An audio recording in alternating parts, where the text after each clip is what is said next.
बीड दहशतमुक्त करण्यासाठी पोलीस अधीक्षकांची विशेष मोहीम आहे।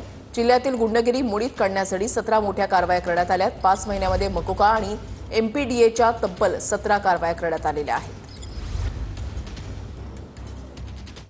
अड्डा बनलेला बीड जिल्ह्यातील खंडणीखोर, दरोडेखोर, चोर आणि समाज विघातक प्रवृत्तीच्या लोकांवरती आता पोलीस अधीक्षक नवनीत कावत यांनी कारवायांचा धडाका सुरू केलाय।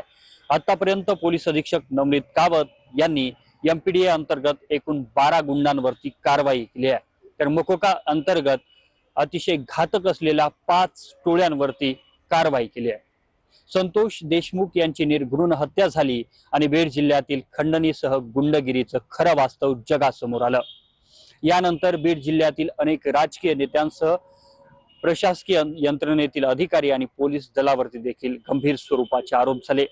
यानंतर बीड जिल्ह्यातील अनेक पोलीस अधिकारी, पोलीस अधीक्षक आणि पोलीस कर्मचाऱ्यांच्या बदल्या झाल्या।